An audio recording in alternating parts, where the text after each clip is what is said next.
Before we dive into one of the most chilling stories ever reported from a military installation, I want to ask you something.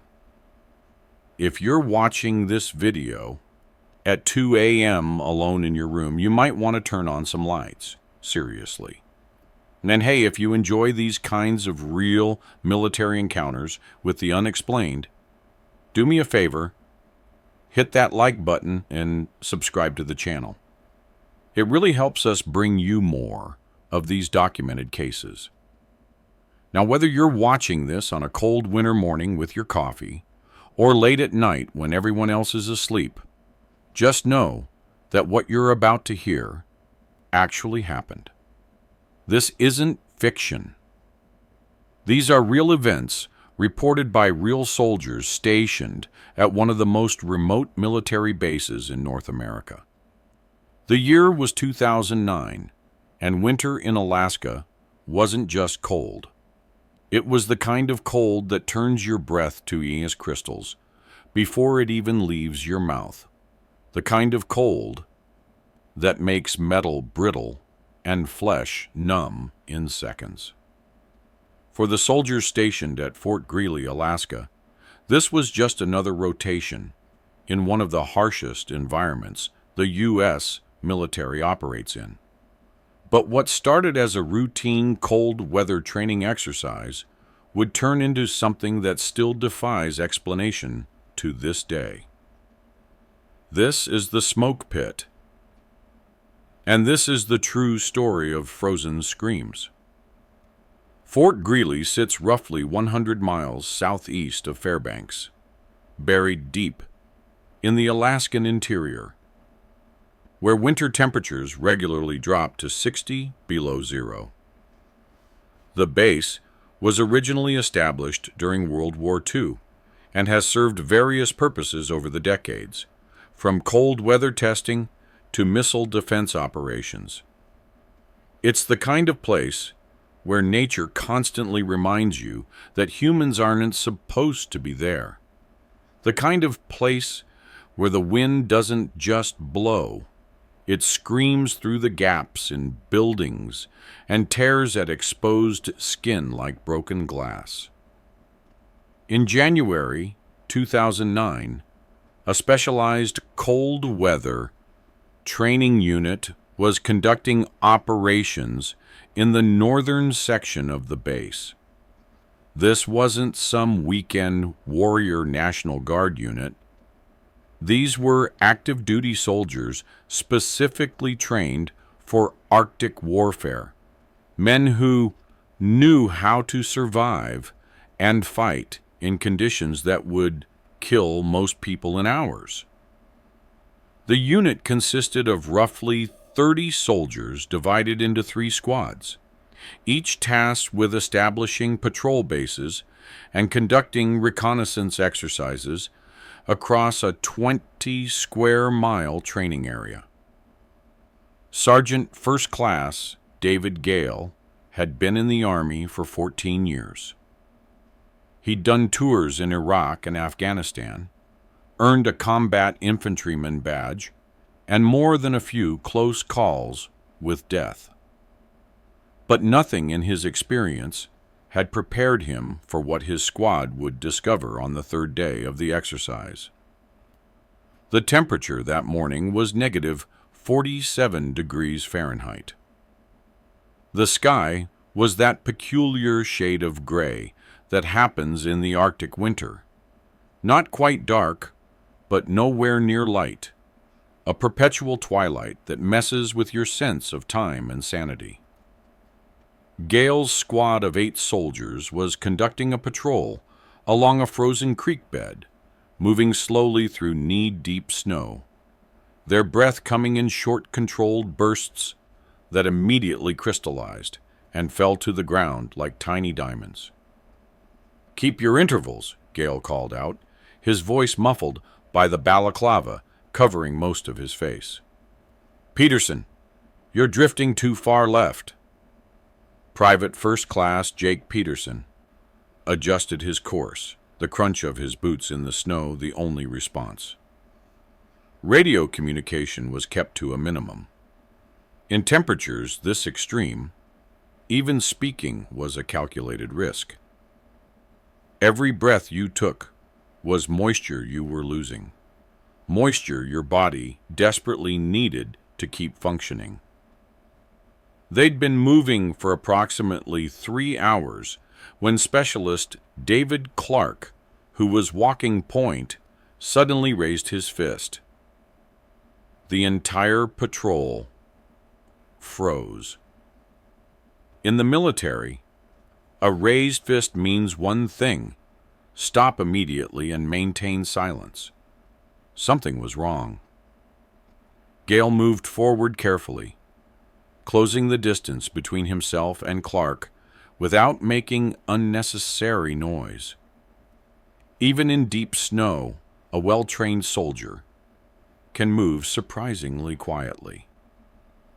When he reached Clark's position, he followed the younger soldier's gaze to something roughly 50 meters ahead. At first, Gale thought it was just an unusual ice formation. The creek bed they were following was full of strange shapes, frozen water that had twisted and warped into bizarre sculptures as the temperatures dropped. But this was different. This had a shape that was too regular, too symmetrical to be natural. "What am I looking at, Clark?" Gale asked quietly.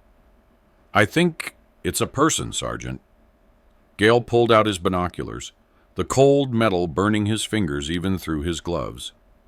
He focused on the object and felt his stomach tighten. Clark was right. It was definitely a person, or what was left of one.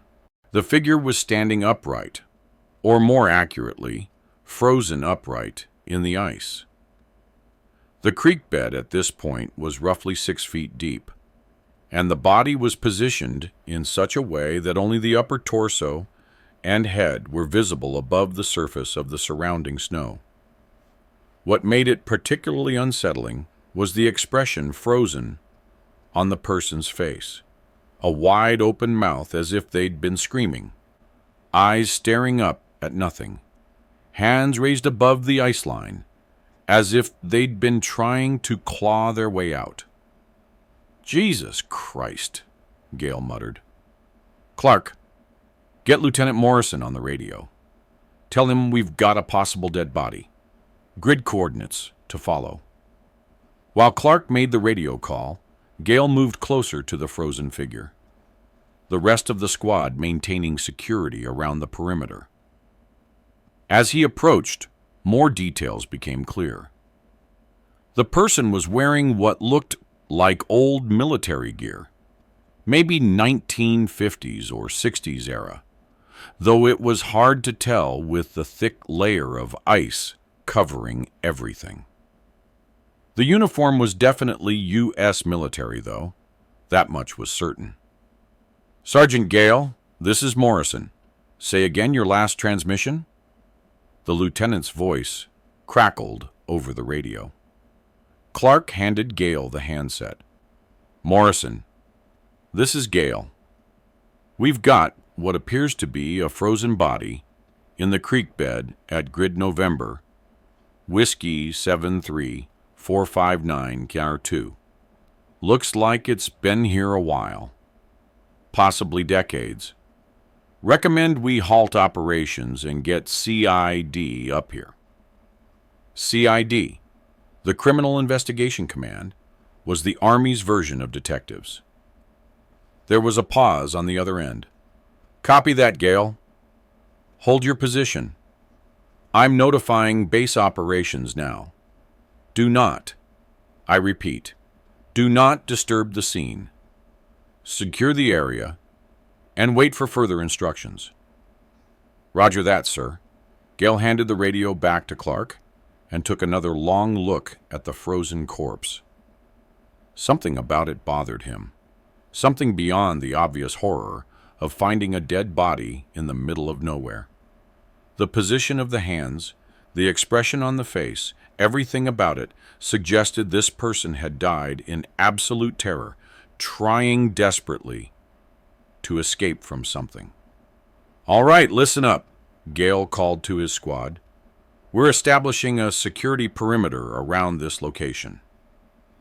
I want 2 man teams at north, south, east, and west positions, 50-meter spread. Peterson and Martinez, you're north. Clark and Rodriguez, south. Williams and Harper, east. Jackson, you're with me on west. Standard rotation, 30 minutes on watch, then switch. Nobody approaches the body. Nobody touches anything. Clear? A chorus of "Clear, Sergeant," echoed back. As the soldiers moved to their positions, Gale couldn't shake the feeling that something was very wrong about this entire situation. It wasn't just the body itself, though that was distraining enough. It was the location. Fort Greely had been operating in some capacity for nearly 70 years. The area they were in was regularly used for training exercises.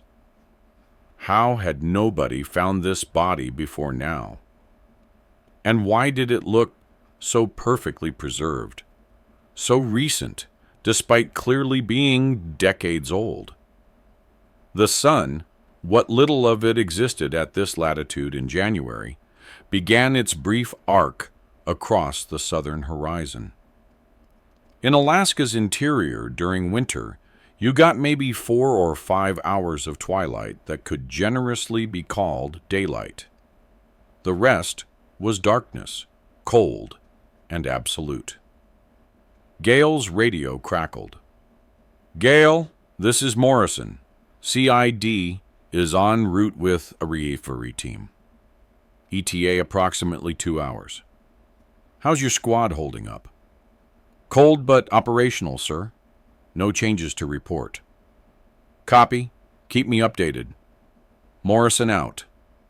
2 hours in negative 47-degree weather. Gale did the mental math. They'd need to rotate people back to the patrol base to warm up or risk cold weather injuries. He was about to call for the first rotation when Private Jackson, who was positioned on the western perimeter with him, suddenly grabbed his arm. "Sergeant, do you hear that?" Gale listened. At first, there was nothing but the constant low moan of the Arctic wind. But then, underneath it, something else. A sound that made the hair on the back of his neck stand up, despite the multiple layers of cold weather gear. It was a scream, faint, distant, but unmistakably a human scream. And it was coming from the direction of the frozen body. "What the hell?" Gale moved toward the source of the sound, Jackson following close behind. As they got closer to the body, the scream got louder. Not much louder, but definitely more distinct. It rose and fell in pitch, a wavering wail that sounded like someone in absolute agony. "Sergeant Gale, what is that?" Jackson's voice was tight with tension. Gale raised his hand for silence and approached to within 10 feet of the frozen corpse. The screaming was definitely emanating from it, or, more specifically, from the ice surrounding it. But that was impossible. The person had been dead for decades. There was no way they could be making any sound. He keyed his radio. "All positions, this is Gale. Anyone else hearing unusual sounds near your location?" One by one, his soldiers reported back. Negative. Nobody else was hearing anything. It was only audible near the body itself. "Clark, Rodriguez, move to my position. Everyone else, maintain security." Within a minute, the 2 specialists had joined Gale and Jackson at the creek bed. Gale watched their faces as the screaming became audible to them. Clark's eyes went wide behind his goggles. Rodriguez took an involuntary step backward. "Tell me you guys are hearing this," Gale said. "Yeah, Sergeant. We hear it," Clark replied. "But where's it coming from? That guy's been dead for years." "I don't know, but we're documenting this." "Rodriguez, get the video camera out. I want this recorded." Rodriguez unslung his pack and pulled out the small digital video camera they used for after-action reviews. He powered it on, the LCD screen barely visible in the dim light, and pointed it at the frozen body. "Camera's rolling, Sergeant."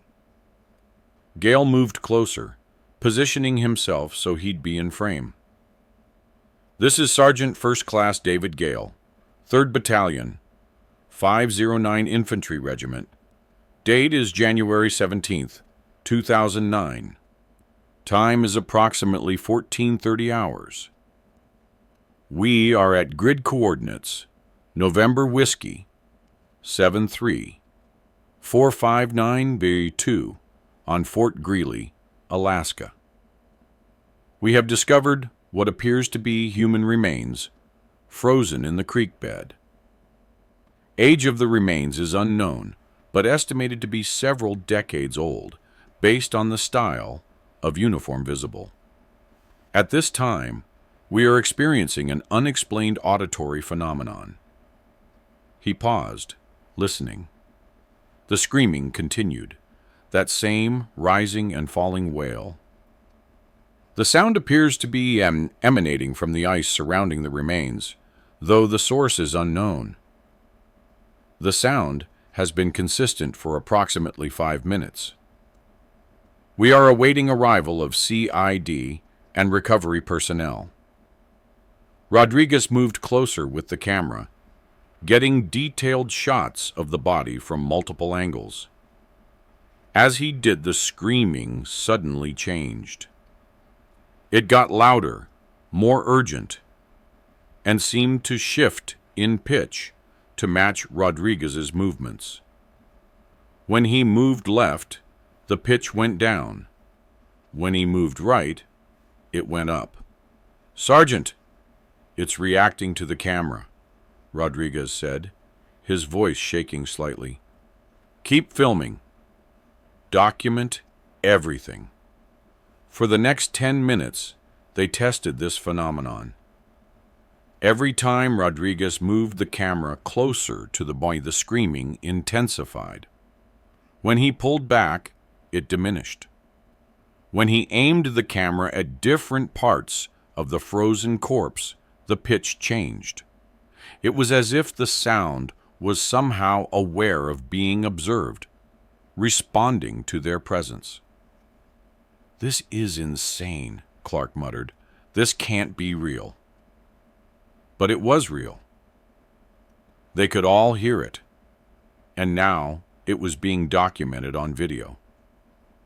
Gale made the decision to pull everyone back to a safe distance until the recovery team arrived.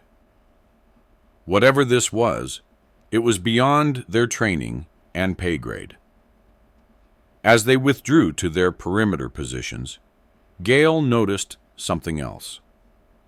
The temperature, which had been holding steady at -47 degrees, was dropping rapidly. Within 15 minutes, it had fallen to -54. Within 30 minutes, -61. This wasn't normal, even for Alaska. "Morrison, this is Gale. We've got a situation here. Temperature is dropping fast, and we're experiencing some unusual phenomenon. I can't explain over the radio. Request you expedite that recovery team." "Copy, Gale." "They're moving as fast as they can. What kind of phenomenon are we talking about?" Gale hesitated. "How do you explain something like this without sounding crazy?" "Sir, recommend you see it for yourself. We've got it on video. But we need to get out of here soon. This cold is reaching dangerous levels." "Understood. Hold tight. ETA is now 40 minutes. 40 minutes. Gale looked at his soldiers. They were all experienced cold weather fighters, but everyone has their limits. At negative 61 degrees, exposed skin freezes in less than 5 minutes. Even with the best cold weather gear, prolonged exposure at these temperatures could be fatal. "All right, everyone listen up," Gale called over the radio. "We're going to start a rotating warm-up cycle. North and south positions, pull back to the patrol base. East and west, you've got security for the next 20 minutes. Move!" As Peterson and Martinez began their trek back to the relative warmth of the patrol base, Gale heard it again. The screaming. But this time, it wasn't coming from the frozen body. This time, it was coming from all around them, echoing off the surrounding hills and trees, multiplying and overlapping, until it sounded like dozens of voices, all screaming in unison. And then the bodies started to appear. Private First Class Jake Peterson was 22 years old and had never believed in ghosts. He'd grown up in rural Montana, where winter was brutal and people were practical. His grandfather used to say that the only things worth being scared of were things that could actually hurt you, and everything else was just noise. But as Peterson and Martinez trudged through the deepening snow back toward the patrol base, he was beginning to question everything his grandfather had taught him. The screaming was everywhere now. It echoed through the trees, bounced off the frozen ground, seemed to come from the sky itself. And it wasn't just one voice anymore. It was many voices, overlapping and intertwining, creating a chorus of agony that made Peterson's skin crawl underneath his multiple layers of cold weather gear. "Martinez, please tell me you're hearing this too," Peterson said, his breath forming ice crystals that fell to the ground like tiny shards of glass. Specialist Luis Martinez was 5 years older than Peterson and had seen combat in both Iraq and Afghanistan. He'd been in firefights, survived an IED blast that killed 2 of his friends, and earned a Purple Heart for his troubles. But right now, his face was pale, and his eyes were wide with something Peterson had never seen in the veteran soldier before: genuine fear. "Yeah, I hear it," Martinez replied, "and I'm seeing things too." "Seeing what?" Martinez stopped walking and pointed to their left, into the tree line, about 30 meters away. At first, Peterson couldn't see anything unusual. Just the typical Alaskan wilderness, spruce trees heavy with snow, shadows deep and dark in the fading light. But then he saw it.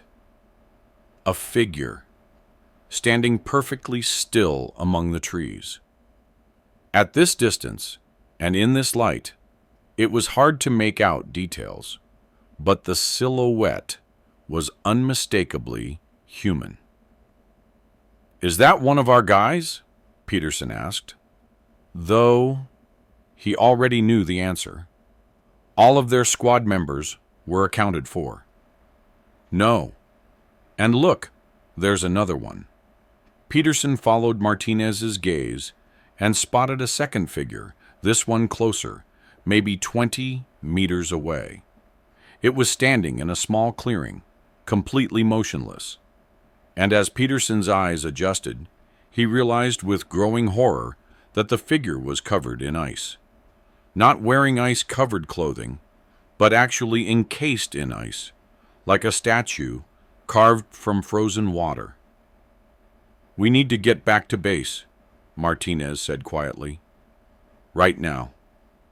They started moving faster, breaking into a jog despite the deep snow and brutal cold. As they moved, Peterson kept looking back, unable to help himself. The figures weren't following them, but more were appearing. 3, 4, 5 of them, all standing motionless in various positions around the forest, all covered in that same thick layer of ice, all facing toward the location where Sergeant Gale and the others were still maintaining security around the original frozen body.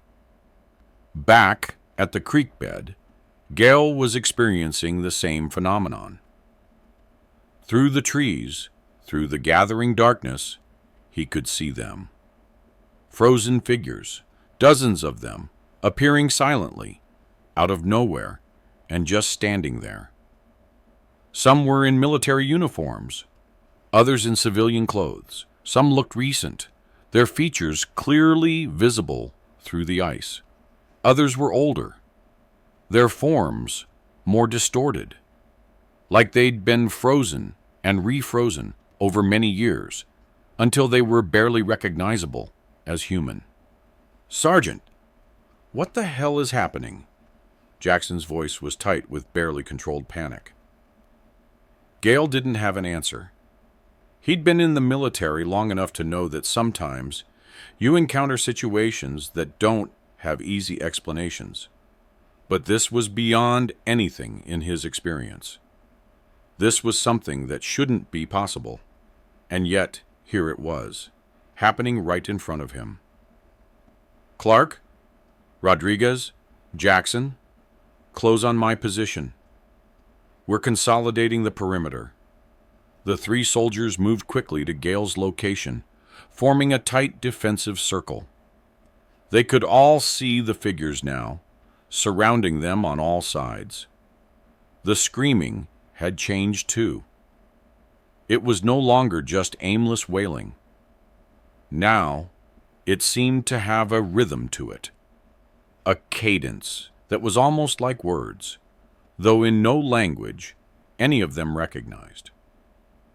"I've got Morrison on the radio," Clark said, holding up the handset. "He wants a sit rep." Gale took the radio. "Morrison, this is Gale.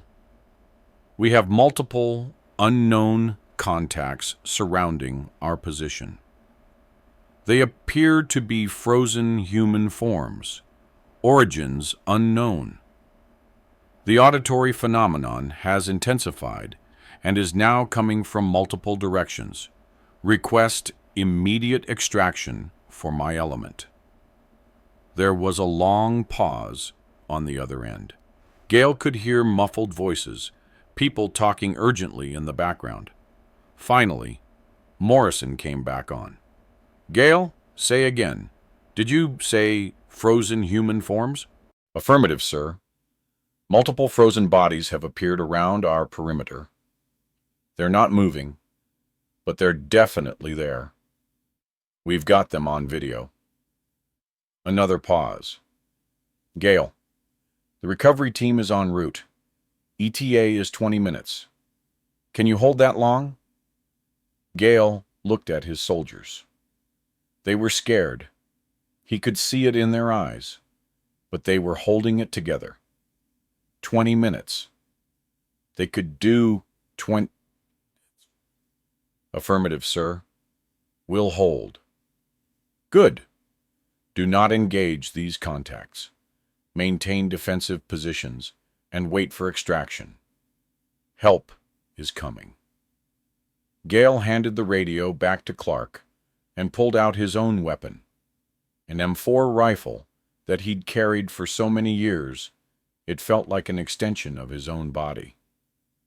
He knew bullets probably wouldn't do much good against whatever these things were, but holding the weapon gave him a sense of control, however illusory it might be.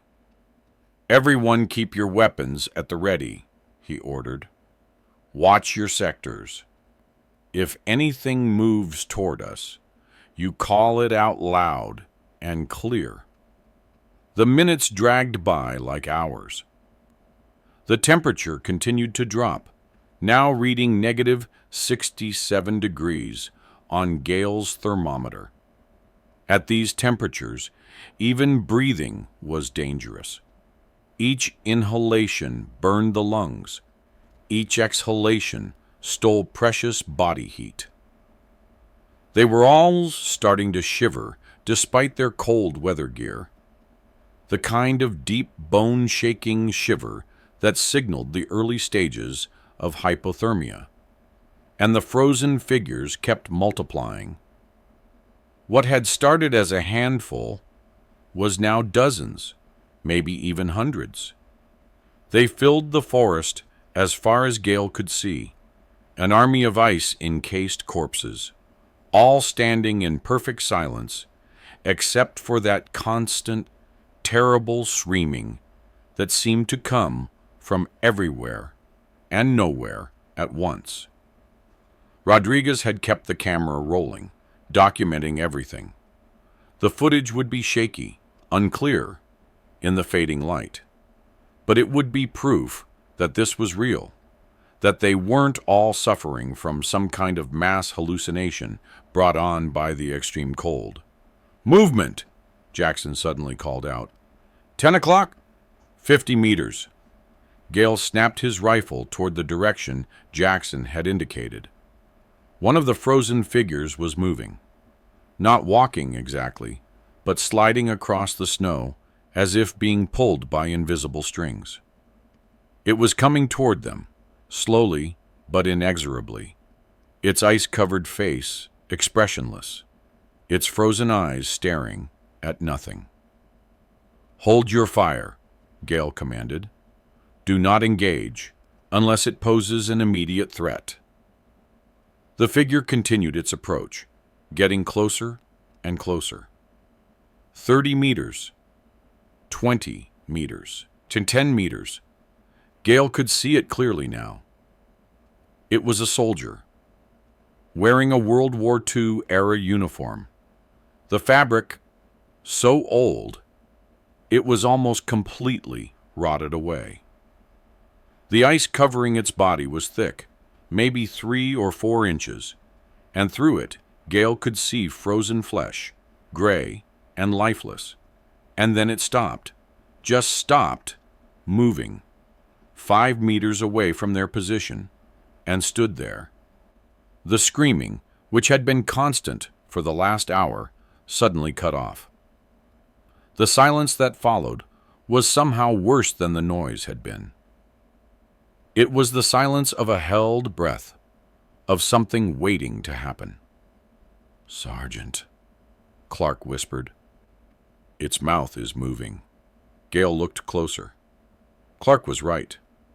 The frozen soldier's mouth was opening and closing slowly, like it was trying to speak. No sound came out, but the movement was deliberate, purposeful.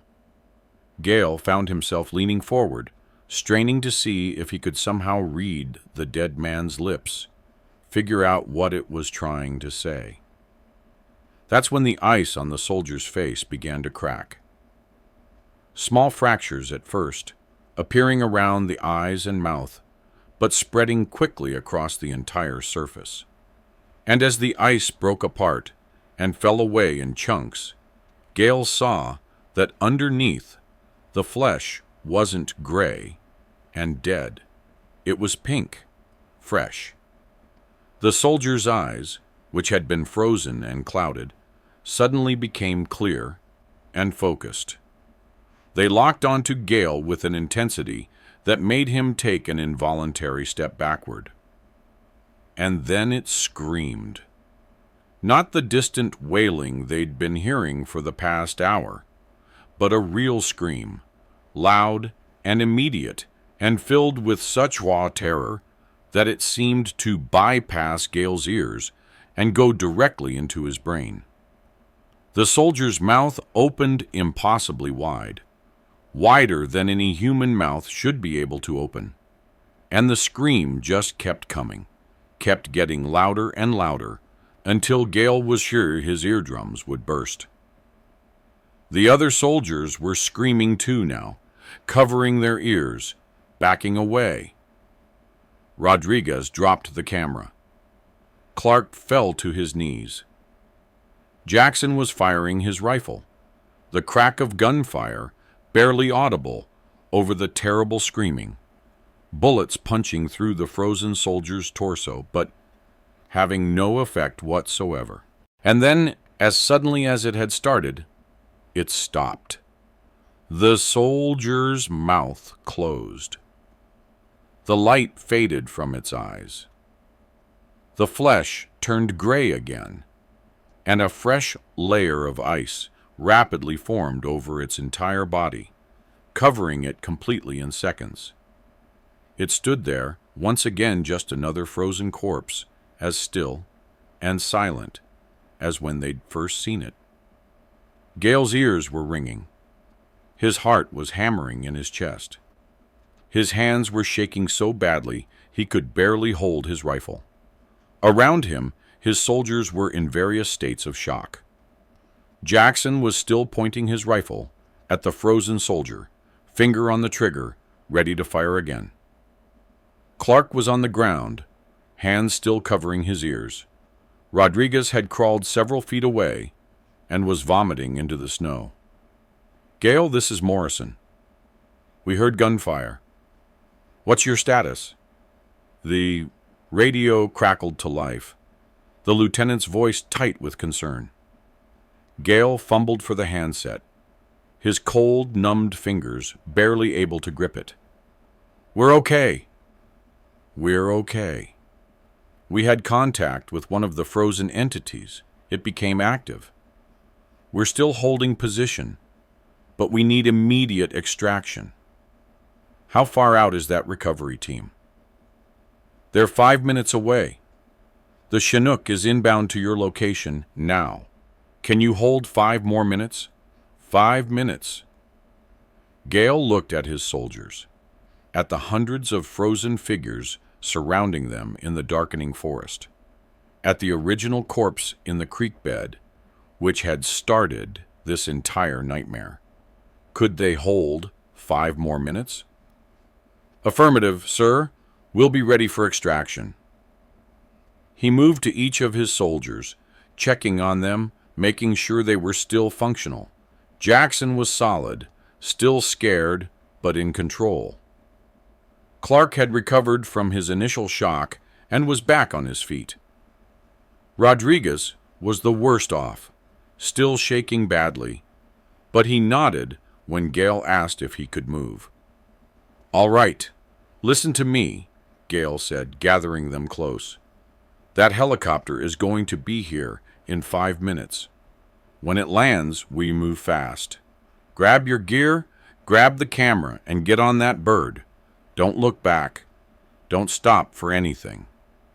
Clear?" 3 shaky nods in response. In the distance, Gale could hear the distinctive whop, whop, whop of helicopter rotors cutting through the Arctic air. The Chinook was coming. They were going to get out of here. But as the sound of the helicopter grew louder, something else started to happen. The frozen figures, all of them, began to move, slowly at first, just slight shifts in position, but then faster, more purposeful. They were all turning to face the same direction, the direction the helicopter was coming from. And then they all started screaming at once. Every single one of them. Hundreds of voices, all reaching that same impossible pitch, all screaming in unison. The sound was so loud, so overwhelming, that Gale felt it more than heard it. It vibrated in his bones, shook his internal organs, made his vision blur and his teeth ache. The Chinook appeared over the tree line, its landing lights cutting through the darkness. The pilots had to be hearing the screaming too. There was no way they couldn't. But military pilots don't spook easily, and this crew was no exception.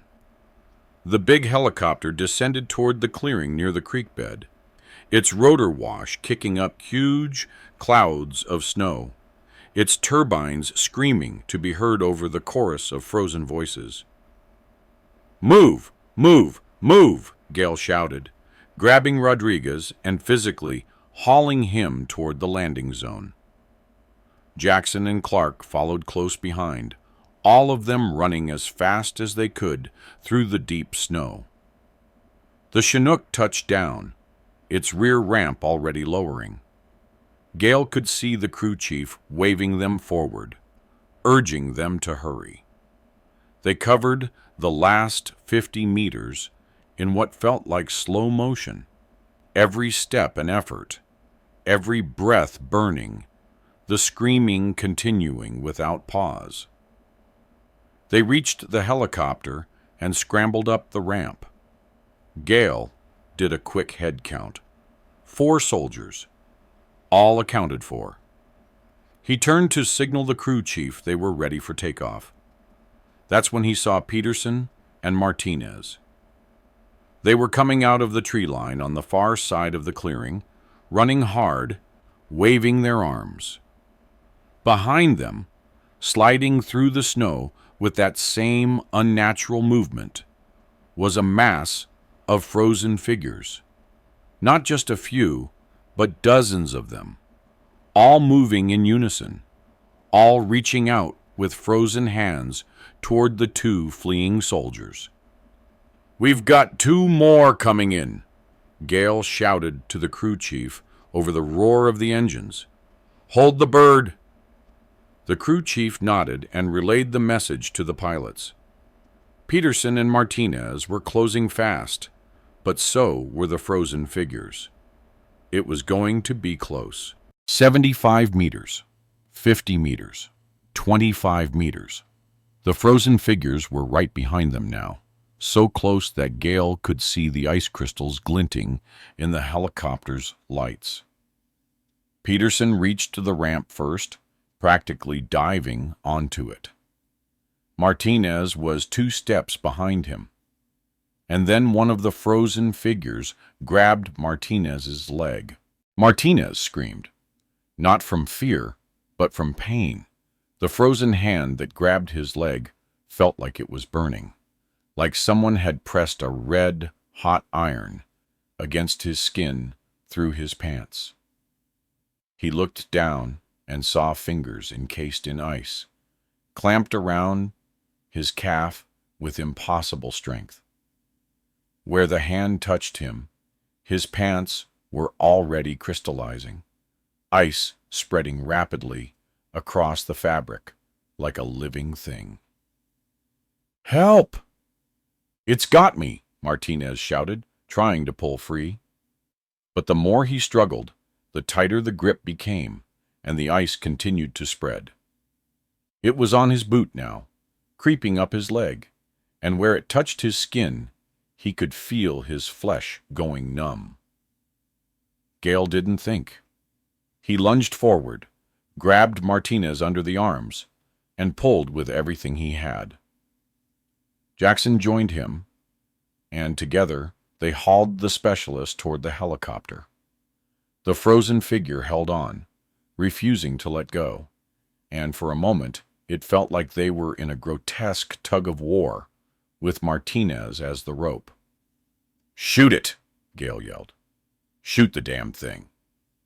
Peterson, who had already scrambled fully onto the ramp, brought his rifle to bear and fired a 3-round burst directly into the frozen figure's torso. The bullets punched through the ice and the body beneath, but the hand maintained its grip. Peterson fired again, and again. The frozen figure's torso was falling apart under the sustained fire, chunks of ice and frozen flesh flying in every direction, but still it held on. Clark grabbed a fire axe from the helicopter's emergency equipment and brought it down on the frozen arm. The blade bit deep, cracking the ice, severing frozen muscle and bone.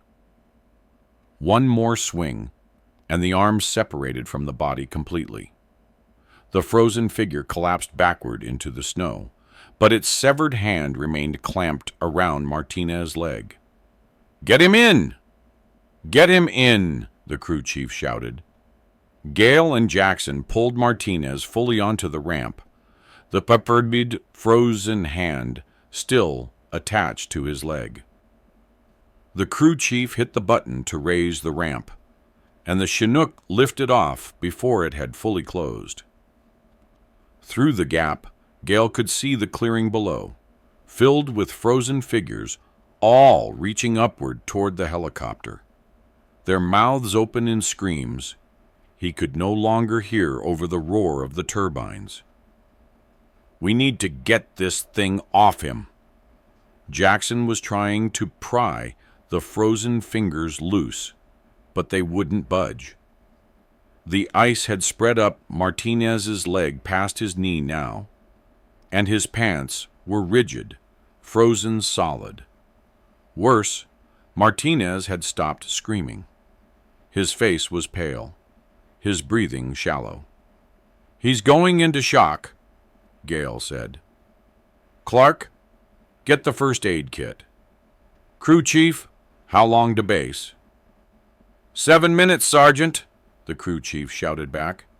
7 minutes. Gale looked at Martinez's leg. The ice was still spreading, slower now, but definitely moving. It was at mid-thigh. If it reached his torso, reached his heart. Gale didn't want to think about what would happen then. He made a decision. "Jackson, hold him down. Clark, give me that axe. Sergeant, what are you—" Jackson's eyes went wide as he realized what Gale was planning. "No! No way! We can't. If we don't stop this, he's dead anyway. Now hold him down." Jackson and Clark grabbed Martinez, pinning him to the helicopter's floor. Martinez's eyes fluttered open, confused, dazed. What's happening?" "Just stay still, Martinez," Gale said, trying to keep his voice calm, even though his hands were shaking. "This is going to hurt, but we've got to do it." He positioned the axe blade against Martinez's thigh, just above where the ice had spread. One clean cut. That's all it would take. Sever the leg, stop the spread. Martinez would live. He'd lose his leg, but he'd live. Gale raised the axe. "Wait!" Rodriguez had crawled over, his face still pale, but his voice steady. "Sergeant, wait. What if we just heat it up? Use something hot to melt the ice." Gale paused, the axe still raised. It was a long shot, but maybe. What have we got that's hot? The engine. Rodriguez pointed forward. The Chinook's turbine exhaust. It's like 1,000 degrees. If we can get his leg into the exhaust stream. It was crazy. But it was also less crazy than cutting off Martinez's leg with a fire axe in the back of a moving helicopter. "Crew chief, can we position him near the engine exhaust port?" The crew chief looked dubious. "It's dangerous as hell, Sergeant. That exhaust could burn him bad. He's going to die if we don't do something." The crew chief nodded. "All right, bring him forward. But you've got about 30 seconds before we start our descent to base." Gale, Jackson, Clark, and Rodriguez carried Martinez forward to where a small maintenance access panel was located. The crew chief popped it open, revealing a port that was used for engine maintenance. Hot air was blasting out of it, the temperature easily exceeding several hundred degrees. Get his leg as close as you can without actually touching the metal, the crew chief instructed, and be ready to pull him back fast. They positioned Martinez so his ice-covered leg was in the direct path of the exhaust stream. The effect was immediate and dramatic. The ice began to melt, steam rising off Martinez's leg in thick clouds. The frozen hand loosened its grip, the fingers uncurling. As the ice binding them together turned to water, Martinez screamed as sensation returned to his leg, the pain of thawing tissue intense and immediate. But it was a good sign. Pain meant nerves were still functioning, blood was still flowing. He was going to make it. The frozen hand fell away, clattering to the helicopter's floor. Jackson kicked it toward the still open rear ramp, and it tumbled out, disappearing into the darkness below. The ice on Martinez's leg continued to melt, revealing his pants underneath, soaked but intact. His skin, where they could see it through the torn fabric, was red and raw, but not frozen. 1 minute to landing. The pilot's voice came over the intercom. They pulled Martinez back from the exhaust port, and the crew chief closed the access panel. Gale checked Martinez's leg. It was bad, probably frostbite, definitely going to need medical attention. But he still had his leg, and it looked like all the ice was gone. The Chinook touched down at Fort Greely's main helipad. Medical personnel were already waiting, having been alerted in flight about the situation. They loaded Martinez onto a stretcher and rushed him toward the base hospital. The rest of Gale's squad stumbled off the helicopter, exhausted, traumatized, and thoroughly confused about what had just happened. Lieutenant Morrison was there, along with Captain Bradford, the company commander, and several other officers Gale didn't recognize. They were all looking at him expectantly, waiting for an explanation he didn't know how to give. "Sergeant Gale," Captain Bradford said, "I need you and your squad to come with me." Now, there's a lot we need to discuss." They were taken to a conference room in the base headquarters building. Cool. Hot coffee was provided, which they all accepted gratefully.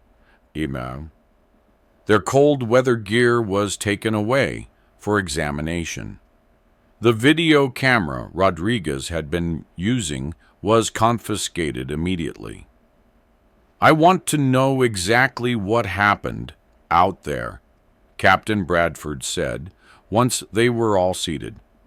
"Start from the beginning and don't leave anything out." Gale told the story. Everything from finding the original frozen body, to the screaming, to the hundreds of frozen figures that appeared, to the one that grabbed Martinez.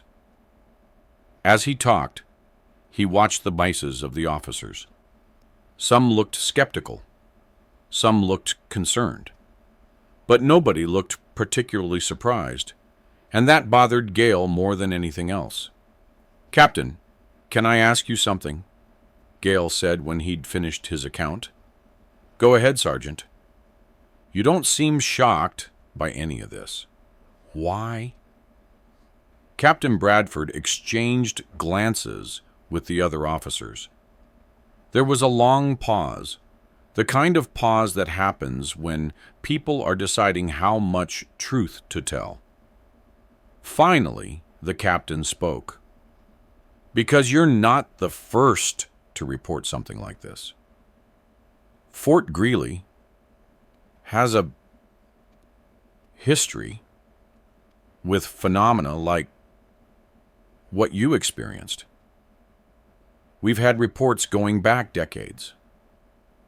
Soldiers finding frozen bodies that shouldn't be there. Unexplained sounds in the wilderness. temperature anomalies. Most of it gets written off as hallucinations brought on by the extreme cold, or pranks, or misidentifications. But every few years, something happens that can't be so easily explained away. What's causing it? Clark asked. We don't know. We've had scientists come in, paranormal investigators, even some people from the government who wouldn't identify which agency they worked for.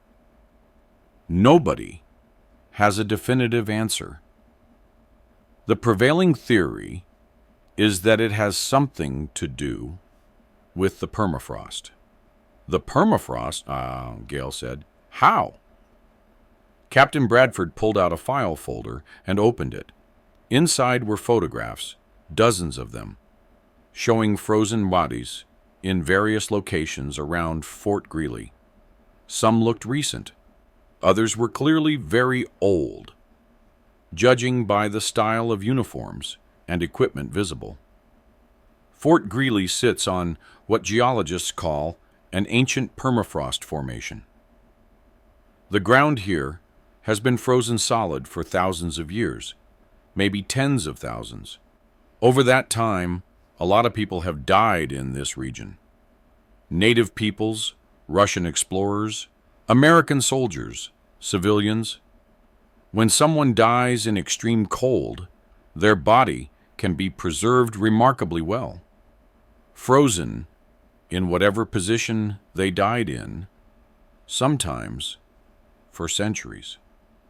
But the screaming, Jackson said. How do you explain the screaming? We can't. Not definitively. But there's a theory that when bodies are frozen in a state of extreme distress, some kind of energy gets trapped in the ice itself. And under certain conditions, that energy can be released. Released as sound, as temperature changes, even as kinetic energy that allows the frozen bodies to move. That's insane, Peterson said. Is it? Captain Bradford pulled out another photograph. This one showed a frozen body being examined in what looked like a laboratory. This corpse was recovered in 1962. The soldier was wearing a uniform from the 1890s. According to the pathologist who examined it, the body showed signs of being frozen, thawed, and refrozen multiple times over the decades. And throughout the examination, instruments in the lab recorded auditory phenomena almost identical to what you reported experiencing. Screaming that seemed to come from the body itself, or more accurately, from the ice surrounding it. Gale leaned back in his chair, his mind racing. So what you're telling me is that Fort Greely is sitting on top of a massive frozen graveyard, and sometimes the dead scream. More or less, yes, though it's not just Fort Greely. There have been similar reports from other cold weather installations in Alaska, in northern Canada, even in Russia. Anywhere permafrost is present, and people have died in large numbers. What happens now? Gale asked. To us, I mean. And to that body we found? The body will be recovered and examined, same as all the others. Your squad will be debriefed individually, and you'll all be required to sign non-disclosure agreements. What you experienced is classified. You don't talk about it to anyone who wasn't there. Not your families, not your friends, not other soldiers. Am I clear? A chorus of "Yes, sir" around the table.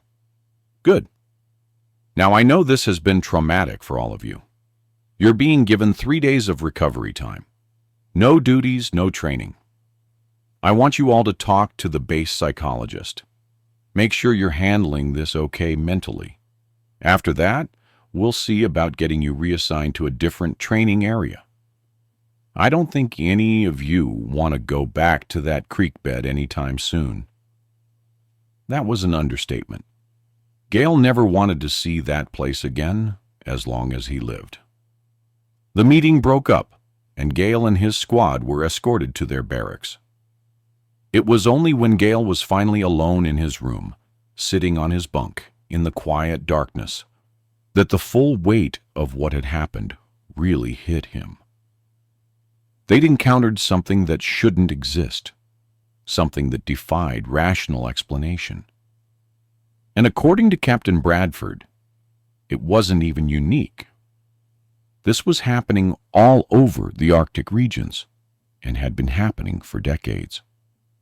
Gale thought about all the frozen bodies they'd seen, all those people trapped in ice, unable to rest, unable to move on, condemned to stand in the frozen wilderness for years, maybe centuries, screaming silently at a world that had forgotten them. It was a fate worse than death, and it was happening right now all over the coldest regions of the planet. He didn't sleep that night.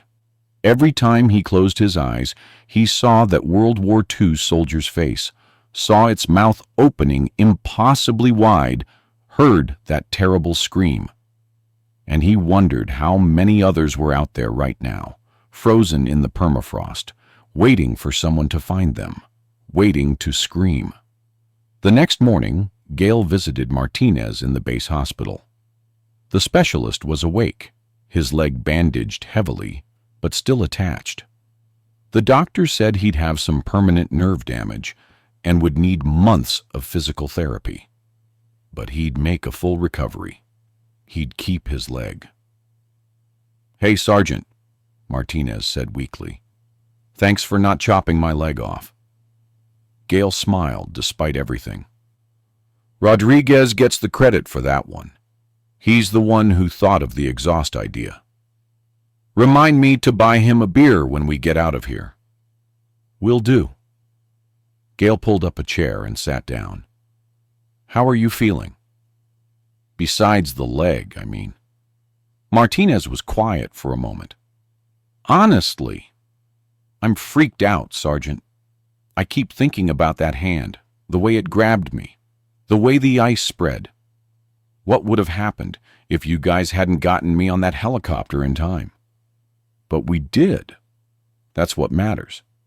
"Yeah, but—" Martinez hesitated, like he wasn't sure if he should say what he was thinking.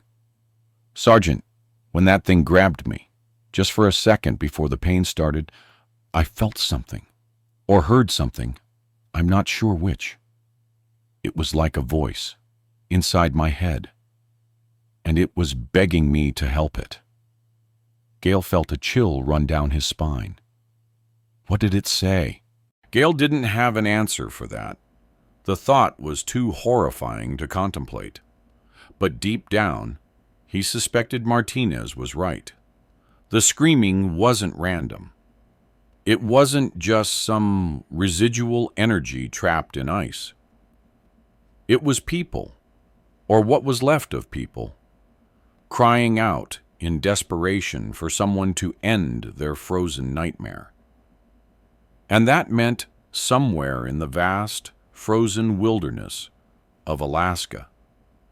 There were thousands, maybe tens of thousands of them, all screaming, all trapped, all waiting. 3 days later, Gale was sitting in his room when there was a knock on his door. He opened it to find a civilian, a man in his 50s wearing a heavy parka and thick glasses. "Sergeant Gale, my name is Dr. Richard Mallory. I'm a geophysicist with the Cold Regions Research and Engineering Laboratory. I was wondering if I could have a few minutes of your time." Gale had been ordered not to discuss the incident with anyone, but something told him this Dr. Mallory already knew everything. "Come in." Dr. Mallory entered and sat down, setting a leather briefcase on the floor beside him. "I've read your report about what happened at the creek bed. I've also seen the video footage your specialist recorded. Remarkable, simply Remarkable. You believe us, then? You don't think we were hallucinating? Hallucinating? No, Sergeant. I know you weren't hallucinating because I have seen the same thing myself, multiple times over the last 30 years. Gale sat down across from him. Tell me what's really going on, Doc. Captain Bradford gave us the official explanation, but I got the feeling there was more to it. Dr. Mallory nodded slowly. There is. Much more. What I'm about to tell you is classified, but given what you've experienced, I think you have a right to know the truth. He opened his briefcase and pulled out a thick file. In 1957, the Soviet Union began a series of nuclear tests in the Arctic regions of Siberia. The Americans responded by conducting their own tests here in Alaska, including several at Fort Greely. One of those tests went wrong. Wrong how? The warhead was detonated underground, as planned. But the explosion was larger than expected. It created a massive crater and, more importantly, it fractured the permafrost for miles in every direction. That fracturing released something that had been frozen in the ice for a very, very long time. Gale felt his mouth go dry. Released what? Dr. Mallory pulled out a photograph. It showed what looked like a frozen body, but not a human one. It was larger, more primitive, with features that were almost, but not quite human. We don't know what it was. Some kind of prehistoric hominid, perhaps, or something else entirely. Whatever it was, it had been frozen in the permafrost for at least 30,000 years. And when the nuclear test fractured the ice, it woke up. Woke up? You're telling me this thing was still alive after being frozen for 30,000 years? Not alive in the conventional sense, but not dead either. It existed in some kind of suspended state, trapped between life and death. And when it woke up, it did something we still don't fully understand. It reached out, somehow, to every other frozen body in the region, connected with them, created a network. Gale thought about the hundreds of frozen figures he'd seen, all moving in unison, all screaming together. A network of frozen corpses? Exactly. Over the decades since that nuclear test, every person who's died and been frozen in this region has been incorporated into that network. Their consciousness, or whatever you want to call it, becomes part of a larger collective. And under certain conditions, when living people get too close, that collective becomes active. It tries to communicate, or maybe it tries to add more members to itself. We're not entirely sure. That's insane. Is it? Think about it, Sergeant. You felt something when you were near those frozen bodies, didn't you? A presence, an awareness. Your specialist Martinez said one of them spoke to him telepathically, begged him for help. That's not random. That's intentional communication from an organized intelligence. Gale thought back to that moment when the World War II soldier had screamed. The way it had seemed to look directly at him, the intensity in its eyes. It hadn't been random. It had been purposeful. So, what do we do about it? Gale asked. How do we stop it? Dr. Mallory shook his head. We can't stop it. not without literally melting every square mile of permafrost in Alaska, which would be both impossible and ecologically catastrophic. All we can do is monitor it, try to understand it, and keep people away from the hot zones where activity is most frequent. The military knows about this. The upper echelons, yes. It's why Fort Greely's training areas keep getting adjusted. They're trying to route soldiers away from the regions where the frozen network is most active.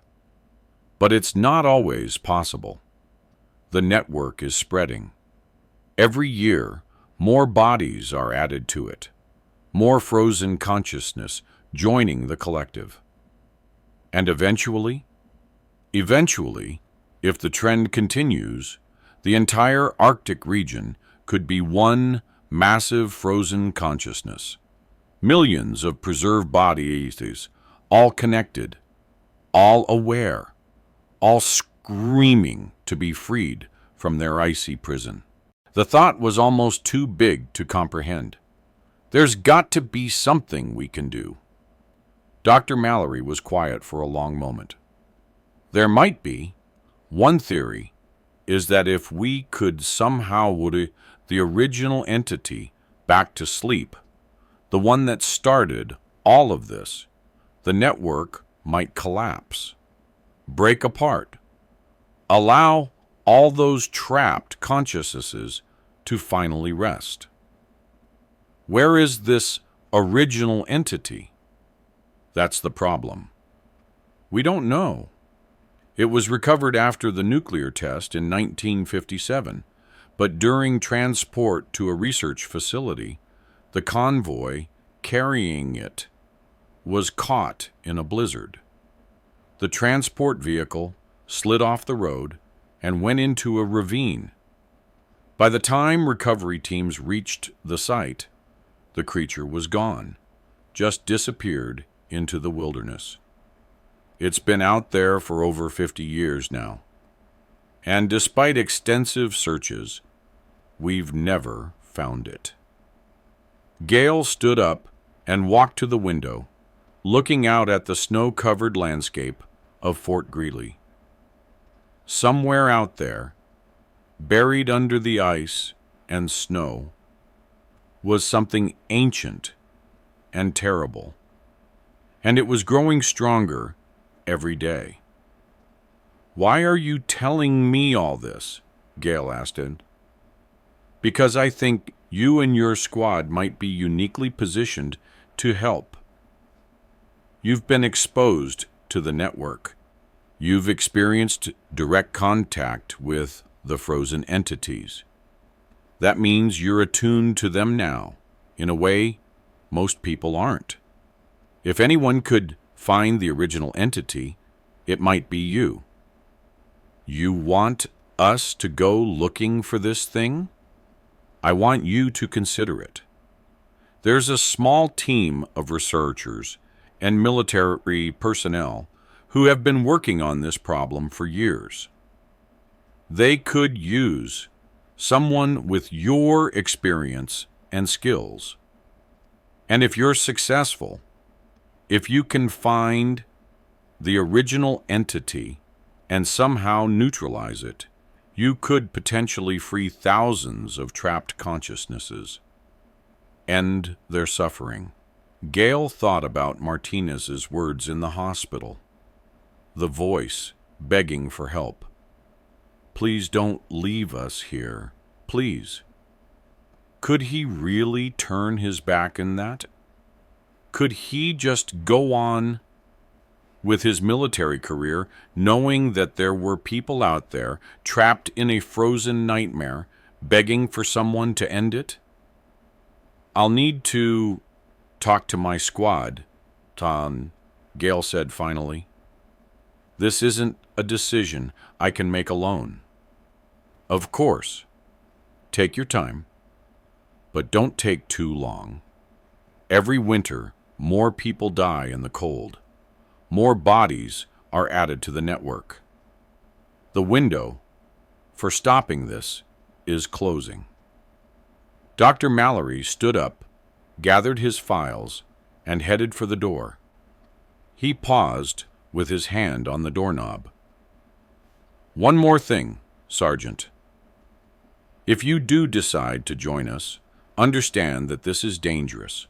More dangerous than any combat deployment you've ever been on. Some of the researchers on our team have been lost to the frozen network, became part of it. We don't fully understand the rules, don't know what triggers the entities to attack, or what makes someone vulnerable to being absorbed into the collective. You could die out there, or worse, you could become one of them. Understood, Doc?" After Dr. Mallory left, Gale sat alone in his room for a long time, thinking. He'd joined the military to serve his country, to protect people. But this was different. This wasn't about defending against foreign enemies or winning battles.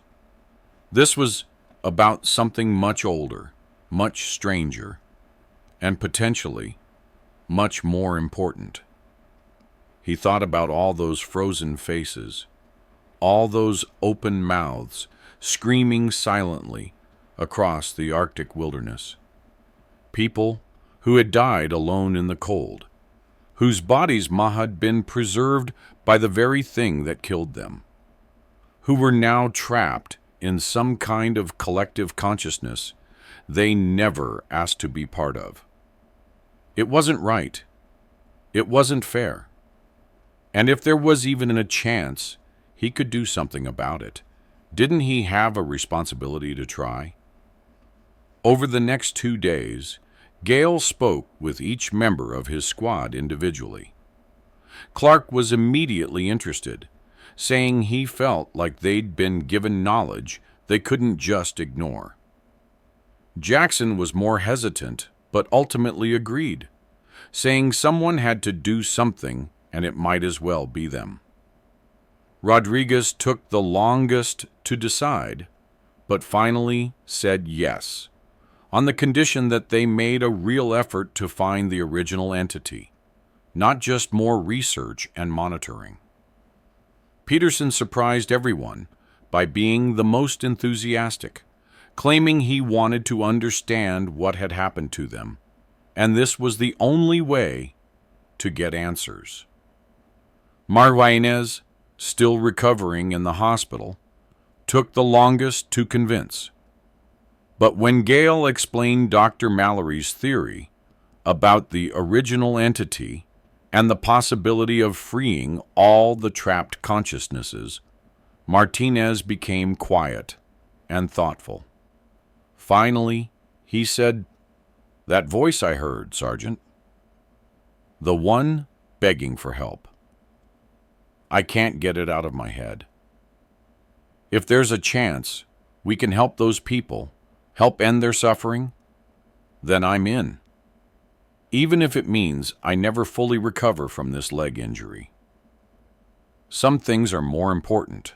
And so, 1 week after their encounter at the creek bed, Sergeant First Class David Gale and his entire squad volunteered for a classified research project known only as Operation Frozen Echo.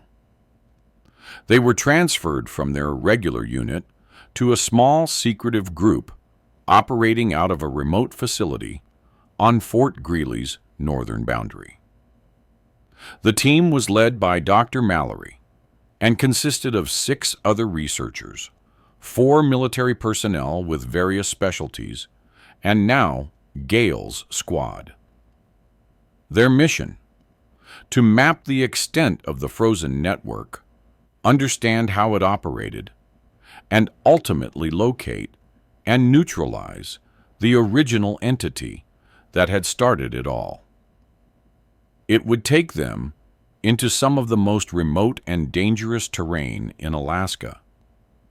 They would encounter frozen entities that defied everything they thought they knew about life and death. Some of them would not come back. But they would also discover truths about consciousness, about the nature of existence itself, that would change how they viewed reality. But that's a story for another time. For now, as Gale and his squad prepared for their first expedition into the heart of the frozen network, they understood that they were stepping into something much bigger than any of them. They were going to war against an enemy that couldn't be killed with bullets, couldn't be defeated with conventional tactics, and didn't even exist in the same way normal enemies did. They were going to fight against the screaming frozen dead, and the only way to win was to somehow give those trapped souls the one thing they'd been begging for since the moment they died in the ice: rest. The Arctic wind howled outside the facility as Gale checked his gear one final time.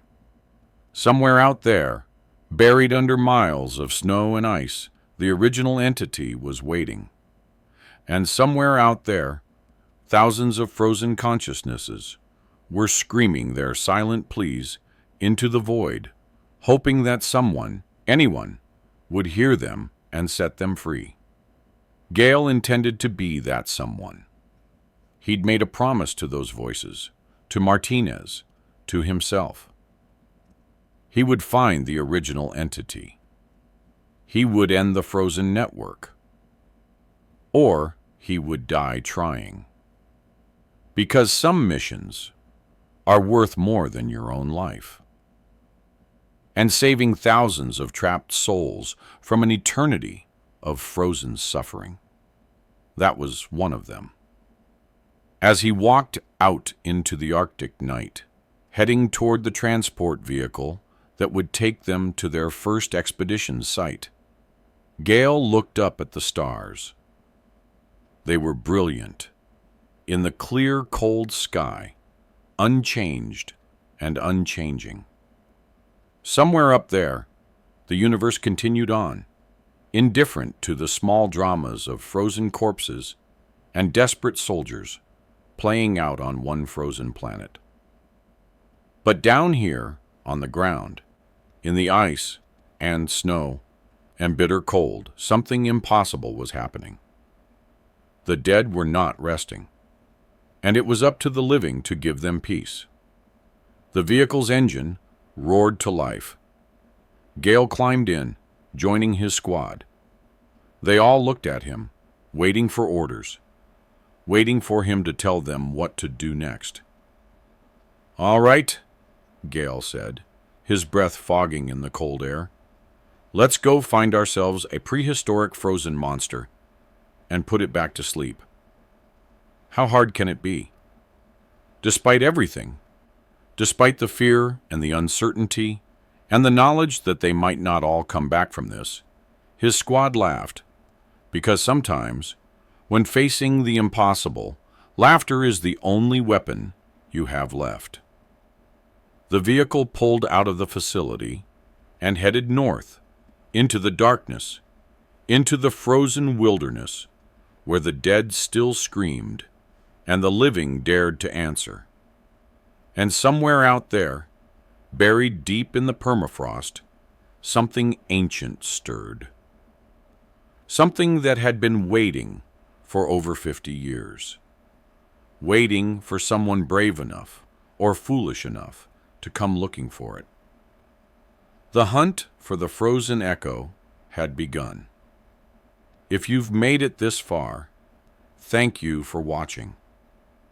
This story was based on multiple classified reports that have surfaced over the years from soldiers stationed in extreme cold weather locations.